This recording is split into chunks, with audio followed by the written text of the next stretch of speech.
Hello everyone, welcome back.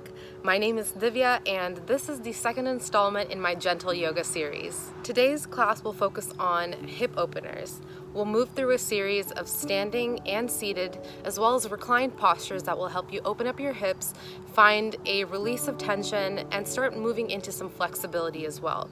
Everything will be gentle as always, and I'll offer modifications as well as details about what you should be doing in the pose to access the maximum benefits. Let's get started. Let's all start on our mat in a standing position. So bring your feet about 6 inches apart or so. Stand up nice and tall. Press your feet firmly into the mat. Lift up all of your toes and slowly place them back down on the mat, one toe at a time, so you're fully gripping the mat underneath your toes. This is called padabandha, or the foot bind. It is an essential practice for having a great foundation throughout your flow. From here, we'll start in Rikshasana or tree pose, which is an excellent hip opener and also a balancing posture. We'll do a gentle variation today, so shift the weight onto your left foot or onto your left side. And you can start by just bringing the bottom of your right foot against the inside of your left leg. You can keep your toes balanced on the floor if you want. You can keep your hands on your hips. And you can stay right here and just keep pushing your right knee outwards to get a gentle opening in your hip. If you'd like to take it a step further, you can bring your foot to rest on the calf. Or you can lift it all the way up to the inside of your left thigh. You can also keep your hands on your hips, bring them to your heart, or lift them up overhead. Find some balance and grounding here. Keep pushing your knee actively outside.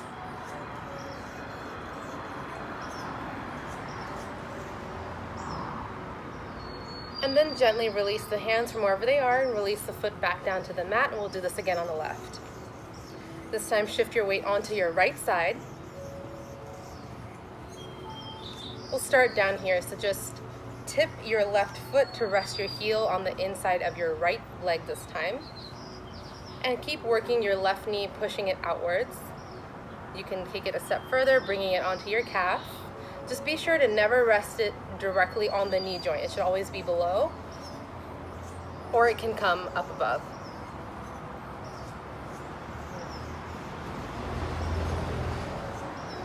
Relax your bottom foot, making sure that you continue to grip the mat underneath all of your toes rather than scrunch your toes up. So flatten the foot down, and if you'd like to, you can bring your hands to your heart or above your head. Wherever you're at though, keep making sure that you're pushing your knee out and feeling the gentle opening in your hip. From wherever you are, go ahead and relax your foot back down. Now bring your feet wider than your hips, maybe about 3 to 4 feet apart, and then pivot your toes outward so they're facing out at a 45-degree angle.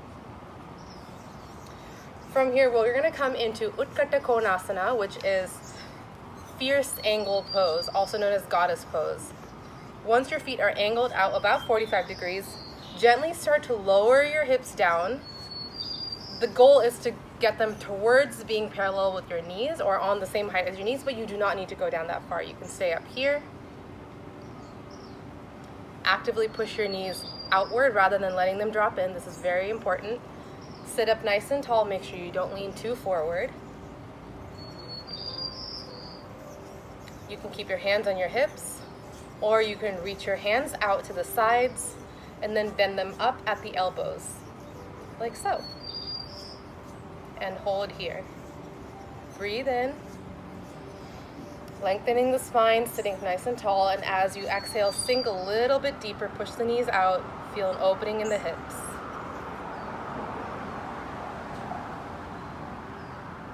From here, go ahead, straighten the legs, sit up nice and tall, and walk the feet in until they're about hip distance, maybe a little bit wider. Next pose, we'll come into Malasana or Garland pose. So from here, start sinking your hips all the way down to the mat. You can take this pose here, or you can also take Ananda Balasana, which I'll show you in a moment. So for Malasana, you can keep your feet planted, walk them out as far as you need to, which is comfortable for you. Keep the knees pointing outwards. and just release the tailbone down towards the mat. You can keep your hands on your knees, or you can bring them to your heart and use your elbows to push against the inside of your knees to deepen the stretch in your hips. You can gently sway the hips side to side here. And keep your spine nice and tall. Make sure you're not rounding forward. Still sitting up nice and tall. It's a fully active pose. Equal pressure on your elbows pushing into your knees. If you'd like to take the modification, come down onto your back. Lift your knees up, keeping them bent. Grab your feet. Kick your feet out wide while keeping your knees bent, and roll side to side. This is Ananda Balasana, or the happy baby pose. To feel the deepest stretch in your knees, in your hips, keep your knees very bent and use your hands to pull your feet, adding pressure deep into your hips. You can also roll side to side here. Bug just flew in my nose, that's great.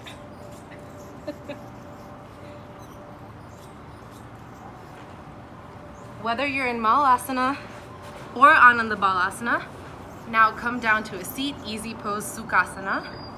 Sitting up nice and tall with your legs crossed like so. From here, we're gonna come into Baddha Konasana, or bound angle pose. Bring the soles of your feet to touch. Based on how much flexibility you have in your hips, you can keep your feet out in front of you like this, or you can bring your feet closer in towards your groin. Play around and see what's comfortable for you here. You want your knees to be nice and relaxed and have space to come down to the mat. So if having your feet this close to your hips makes your knees come up like this, I would suggest that you bring your feet out forward a little bit more so that your knees can relax and that your spine has a little bit more room to straighten out. Wrap your palms around the outside of your feet, so link your fingers through together and then cup the outsides of your feet to seal this bind. Relax the knees down towards the mat, straighten the spine nice and tall, and breathe. With each inhale, sit the spine up a little bit taller. And with each exhale, relax the knees a little bit more down towards the mat. You can flutter your knees very gently, don't throw them, just very intentionally lift them up and lower them to get a bit of mobility going here.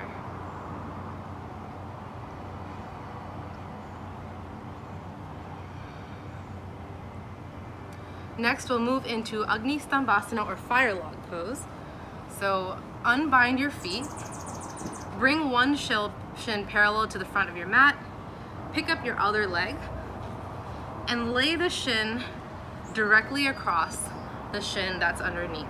So now that your shins are parallel, this is Firelog Pose because it's meant to resemble fire logs stacked on top of each other. From here, you can keep your hands on your knees and sit up nice and tall, using your hands on your knees as traction to lengthen the spine upwards. You'll feel a gentle stretch again in your hips here. If this is too much strain on your knees, you can take your feet a little bit wider apart.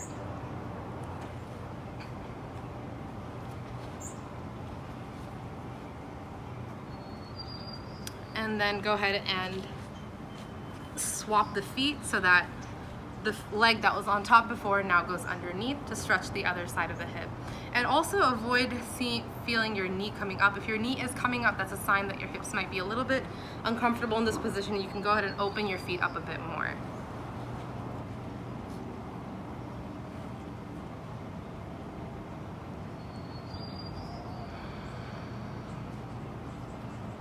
Deep inhale to lengthen the spine, and exhale to release the weight towards the mat.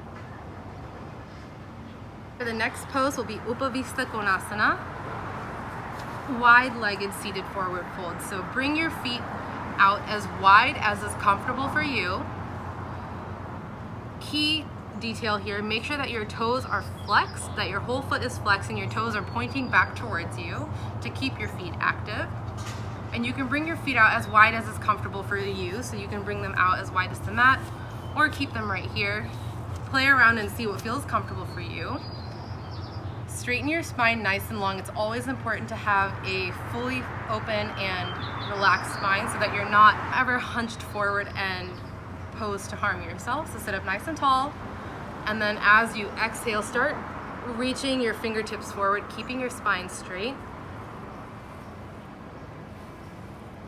And when you come as far as you can go, inhale here, straighten your spine again, and then exhale, release down towards the mat. Head comes down last. In this process, if you forgot to keep your feet flexed like I did, just go ahead and pull your toes back now. You'll feel a deep stretching sensation in your inner thighs, as well as in your hip joint.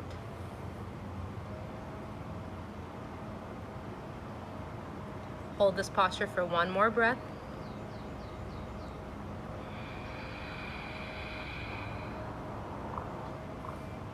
On your next inhale, walk your hands back, sit up nice and tall, and then bend your knees in and come onto all fours like so. Untuck your toes so the tops of your feet are now facing down on the mat. Reach your hands forward, and as you exhale, sink your hips back towards the mat and release into child's pose or Balasana. You can make this pose a little bit more accessible by opening your knees out as wide as the mat, giving your hips a little bit more space to sink down towards the ground, and release. With each inhale, stretch forward, and with each exhale, release the hips closer down towards the mat.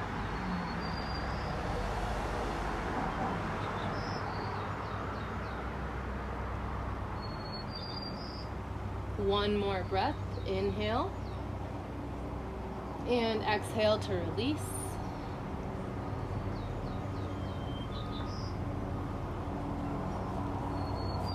Our next pose will be Adho Mukha Mandukasana, or downward facing frog pose. So keeping your legs as they are, just turn your feet, which are right now, the tops of the feet are down. Release your feet and turn your toes to face outside the mat so that they're now pointing to the right and left side. And keep your feet flexed like this as you release yourself down towards the mat. You can start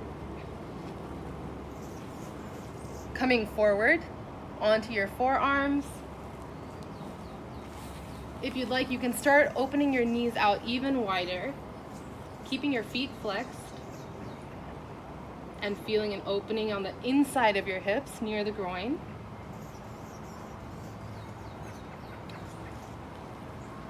You can always push yourself onto your forearms if the stretch is getting a little spicy. But make sure that you keep your feet flexed the whole time. This is very important. And it helps to have your knees wider than the mat here to really open into the hips. And based on your comfort level, you can come down, bring your chest lower down towards the mat, or stay up.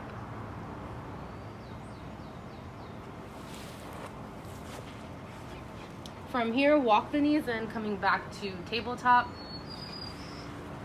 And then slowly roll over onto your side and then down onto your back. Let your legs release nice and long. Let's go ahead and take one more happy baby pose, Ananda Balasana, for anyone who didn't take it before. Bend your knees, grab the outsides of your feet, and press down into the mat. You can straighten one leg at a time, or you can alternate between both straight legs and bent knees. When you straighten your legs, you'll do a little bit more work on the inside of your thighs, versus when you bend your knees, you get more into your hips. And rock side to side before releasing the legs down to the mat.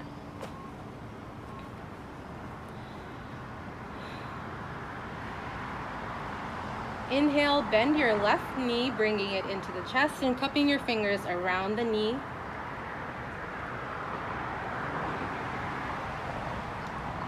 hug it into your chest and then use your right hand to guide the knee over to the right hand side across the body. And let your left hand extend nice and long, gaze follows for a nice spinal twist and a hip compression.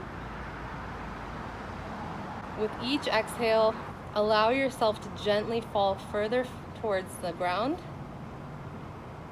without strain or tension.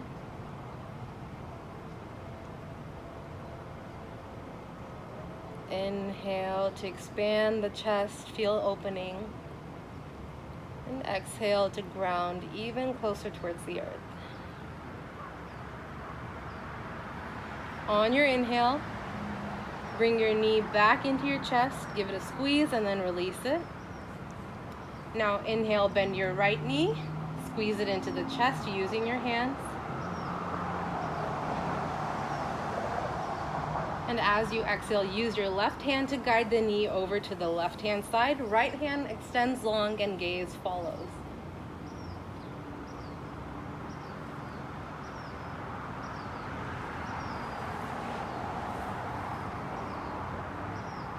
Same thing here. As you inhale, open the chest. And as you exhale, ground further down towards the mat.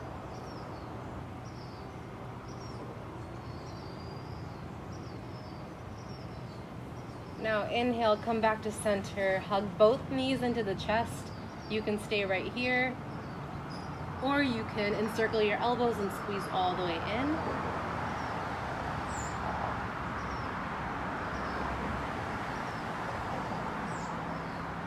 Now bring the soles of your feet to touch. Bring your heels up as close to your groin as is comfortable. We'll do Baddha Konasana again, but this time it's a reclined version, so Supta Baddha Konasana. So your soles of feet are touching. Let your knees fall out wide. And if having them suspended like this isn't comfortable, you can use blocks underneath your knees or a blanket or a rolled up pillow. Anything like that will do. You can also ball up your fists and put them sort of outside your hip joints to help support the weight of the leg.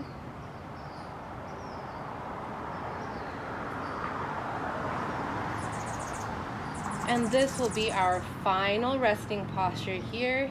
You can stay in Supta Baddha Konasana for as long as you like for a nice hip release. Or you can extend the legs long and full, come into Shavasana, corpse pose.